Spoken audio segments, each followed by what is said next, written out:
Okay, Sam, this video is for you. I'm making white chicken chili.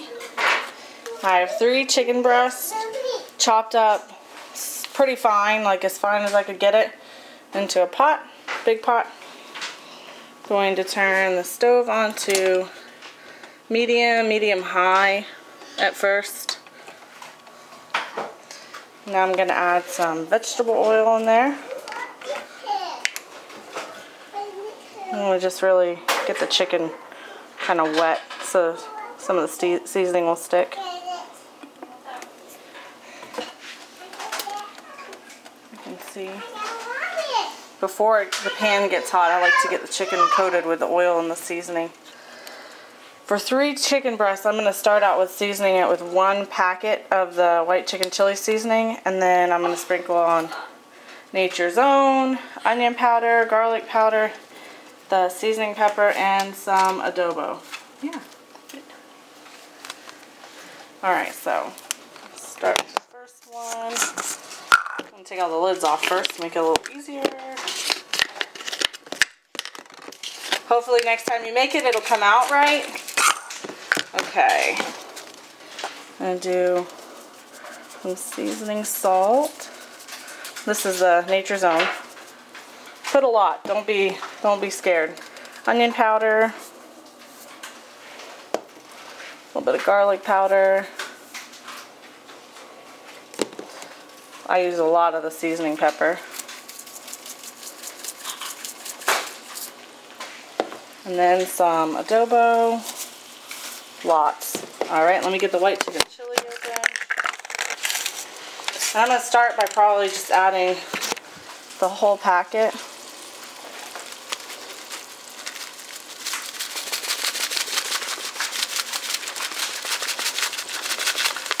Apparently I didn't do a good job opening it. So that's 3 chicken breasts with only 1 packet. And I think the packet is supposed to be for like 1 chicken breast. Yeah. So now I'm just going to mix it up.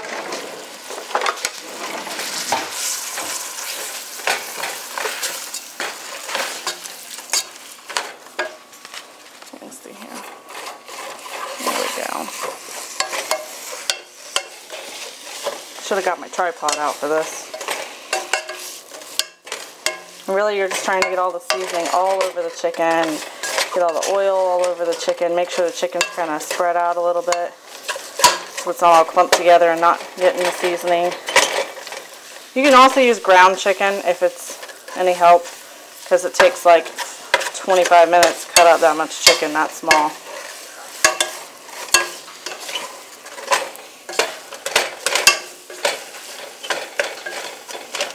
So now it's starting to get pretty warm. The chicken's starting to cook a little bit. So we got the seasoning all spread out.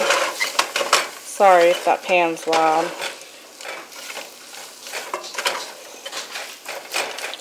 Okay, I'll be back in just a second. I am going to go ahead and add a little bit more oil, because I think it needs it. And really right now, you're cooking it just like you would cook ground hamburger, just kind of trying to get it to cook up a little bit. And the next thing we'll be adding is the frozen onions and peppers. So I'll be back when it's time to add those. I'm going to brown this up a little bit first, just so you can see what it's starting to look like here as it's getting cooked. There's still some pink, you know, not completely done, but just so you can kind of get an idea of what we're looking at here.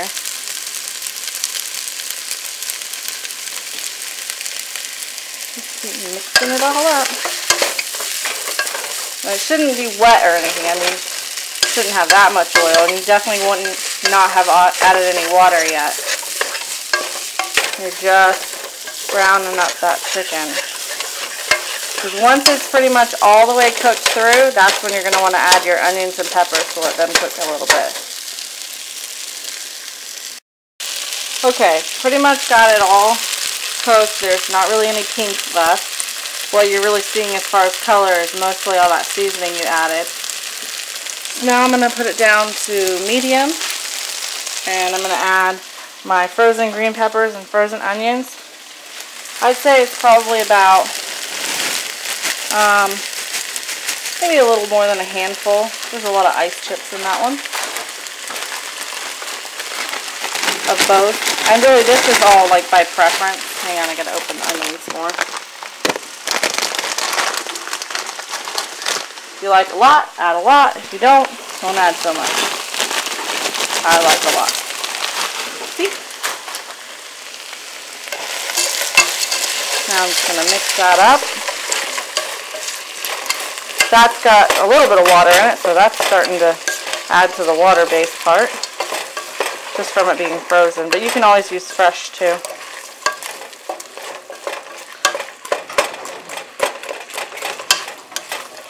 Well, it took all the sizzle out of my pan, so I'm going to raise the heat back up to about medium-high for just a minute or two.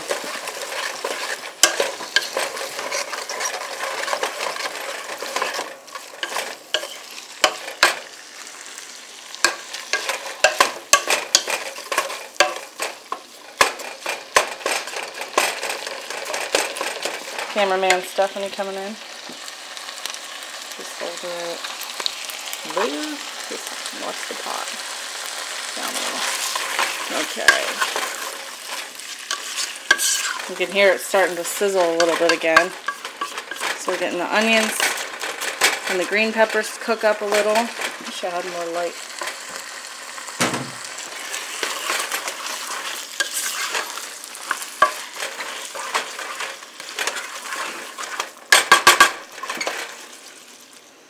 Get that to cook down a little bit.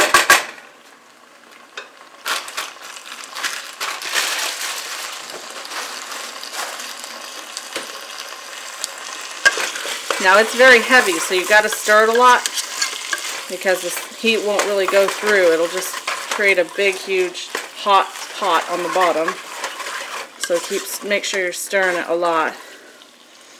Now my onions are starting to get, let me see, a little bit translucent. So now we can go ahead and start adding some of the liquid stuff in here. Okay, I'm going to open some cans and I'll be right back. We're going to be opening up the salsa verde and a couple of the beans just to get a head start. Oh, and don't forget, not only your salsa verde, but your rotel with lime and cilantro. I'll be back in a minute. Okay. I'm going to start out by adding the 1 can of the Rotel Mexican lime and cilantro, undrained. So add the whole thing in there. And then I, for now, started out with 2 cans of the salsa verde. This one's definitely one where you can add to taste. Definitely add some heat, but lots of flavor. So I got the 2 cans. They were starting to get a really thick liquid now. And just stir that up. I did lower the heat down to medium since it was taking me forever to open my cans. Normally when Kyle's here, I have him helping me open the cans.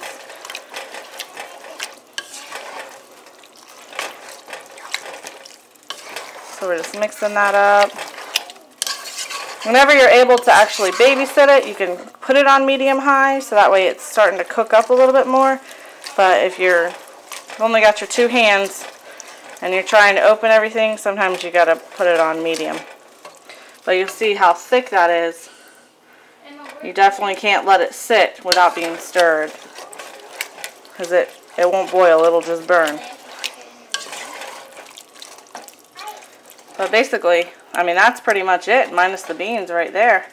So from here, it'll just be adding the beans and then adding more seasoning to taste. Now remember, we only added 1 packet of the seasoning just to season the chicken while it was cooking, so we'll probably be adding at least 2 more of the white chicken chili packets, because one of those is for 1 chicken breast. Alright, I'll be back.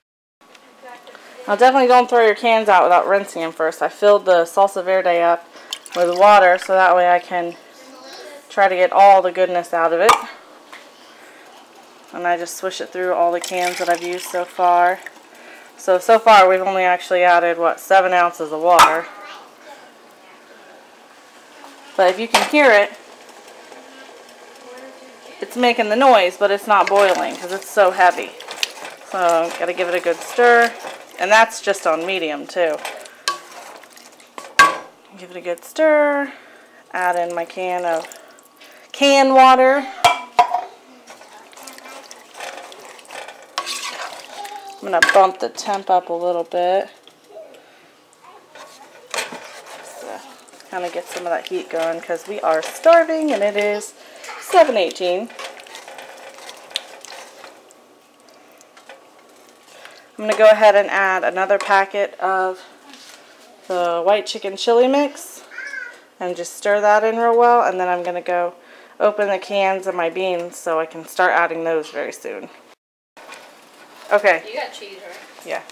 So pretty much, I use navy beans as my base. Cannellini beans are extremely soft. They're my favorite.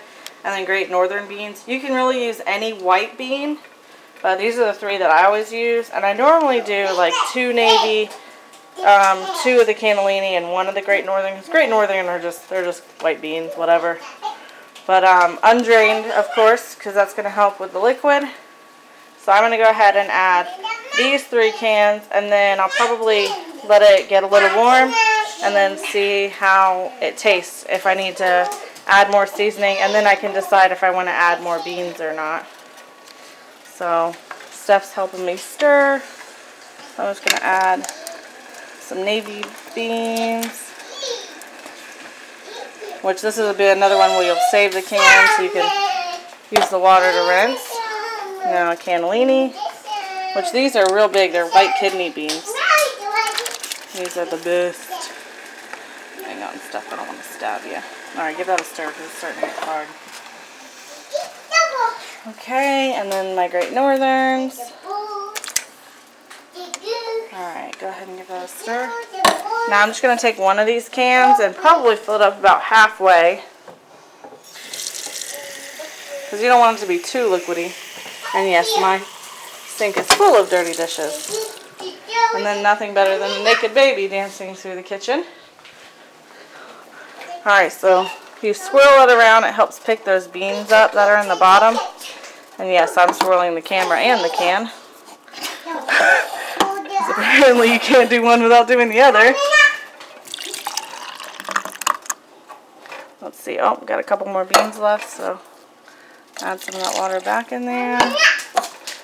Swirl that around. Make sure I got them all picked up. Ta-da! I'm just going to do the same thing with these 2 cans. Oop. Without spilling it on your own kitchen floor.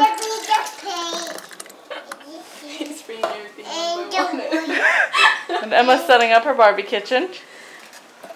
Oh, lots of beans left in that one.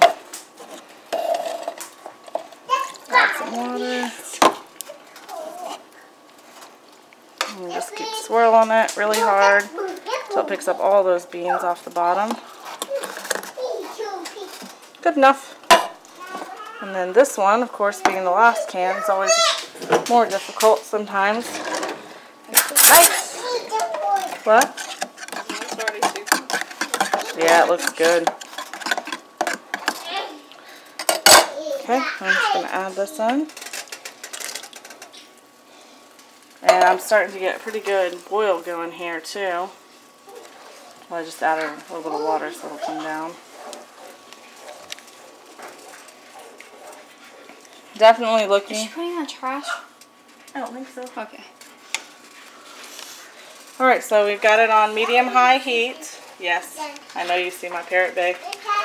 Medium-high heat. And definitely looking yummy-licious. I'm just going to keep stirring it up. I still haven't added that 3rd packet of the seasoning yet because I haven't gotten to taste it and I don't know how spicy it is. So I'm going to give this a little bit to cook. I'm going to put the lid on and probably drop it down to medium. Let it cook for a couple minutes so the flavors can all combine. Because of course the longer it cooks, the hotter it gets. So I'll do that.